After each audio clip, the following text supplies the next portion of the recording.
ദിനവൃത്താന്തം 19-ാം അധ്യായം 1 മുതൽ 11 വരെയുള്ള തിരുവചനങ്ങൾ. യഹോശാഫാത്തിന്റെ നവീകരണം. യൂദാ രാജാവായ യഹോശാഫാത്ത് സുരക്ഷിതനായി ജെറുസലേമിലെ കൊട്ടാരത്തിൽ മടങ്ങിയെത്തി. അപ്പോൾ ഹനാനിയുടെ മകനായ യേഹൂ ദീർഘദർശി അവനെ കാണുവാൻ ചെന്നു. അവൻ രാജാവിനോട് പറഞ്ഞു, നീ അധർമ്മികളെ സഹായിക്കുകയും കർത്താവിനെ ദ്വേഷിക്കുന്നവരെ സ്നേഹിക്കുകയും ചെയ്യുന്നുവോ? നിന്റെ ഈ പ്രവൃത്തി മൂലം കർത്താവിന്റെ കോപം നിനക്കെതിരെ പുറപ്പെട്ടിരിക്കുന്നു. എന്നാലും ആശാരപ്രതിഷ്ഠകളെ നശിപ്പിക്കുകയും ദൈവഹിതമനുസരിച്ച് ജീവിക്കുവാൻ ശ്രമിക്കുകയും ചെയ്തതിനാൽ നിന്നിൽ കുറച്ച് നന്മയുണ്ട്. യഹോശാഫാത്ത് രാജാവ് ജെറുസലേമിലാണ് വസിച്ചിരുന്നത്. ജനങ്ങളെ തങ്ങളുടെ പിതാക്കന്മാരുടെ ദൈവമായ കർത്താവിലേക്ക് തിരിച്ചു കൊണ്ടുവരുന്നതിന് വേണ്ടി അവൻ ബേർശെബ മുതൽ എഫ്രൈം മലമ്പ്രദേശം വരെ വീണ്ടും സഞ്ചരിച്ചു. യൂദായിലെ സുരക്ഷിത നഗരങ്ങളിലെല്ലാം ന്യായാധിപന്മാരെ നിയമിച്ചു.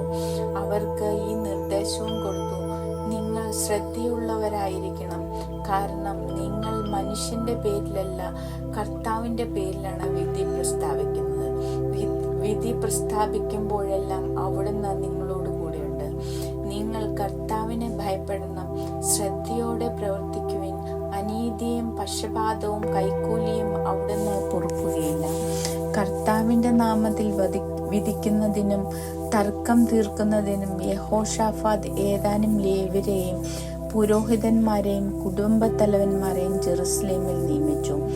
അവിടെയായിരുന്നു അവരുടെ ആസ്ഥാനം.